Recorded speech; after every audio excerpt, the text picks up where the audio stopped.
জিইসিটা এমন একটা লোকেশনে আছে যেটা শহরের হার্ট অফ দ্য সিটির মধ্যে, এবং এখানে কিন্তু প্রচুর গাড়ি চলাচল করছে।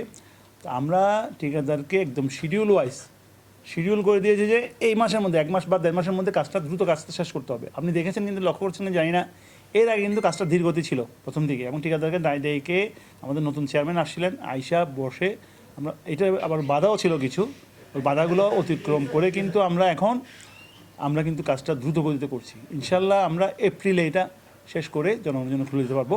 তখন এই যে একটু দুর্ভোগ হচ্ছে, দুর্ভোগ তো হয় নর্মালি, এই পেইনটাকে আমরা দূর করতে পারবো আগামী এই 2 মাসের মধ্যে আমরা ইনশাল্লাহ শেষ করতে পারবো। তার আগে আবার হয়তো শেষ হয়ে যাবে।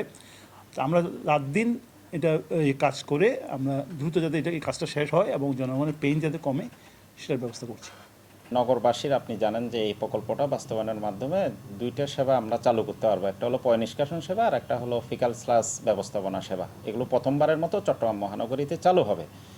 তো এই কাজগুলো করতে গিয়ে আসলে আমরা দেখছি কিছু কিছু জায়গায় রাস্তা ছোট হওয়ার কারণে কিছু জনসাধারণের অসুবিধা হচ্ছে, জনগণের কিছু অসুবিধা হচ্ছে, কিন্তু সেটাকে যাতে সর্বনিম্ন পর্যায়ে রাখা যায় সেজন্য আমরা নিয়মিত কিন্তু এখানে মনিটরিং করছি যে কিভাবে এখানে জনগণের ভোগান্তিটা কমানো যায়।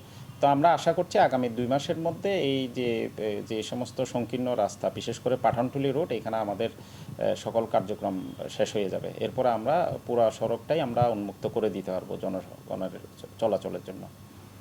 তো এটা আমরা সাময়িকভাবে আসলে আমরা দুঃখ প্রকাশ করছি, কারণ একটা নির্মাণ কাজ চললে কিছু ভোগান্তি হয়, জনগণের কিছু ভোগান্তি হয়। তো সেটার জন্য আমরা আসলে দুঃখ প্রকাশ করছি আন্তরিকভাবে।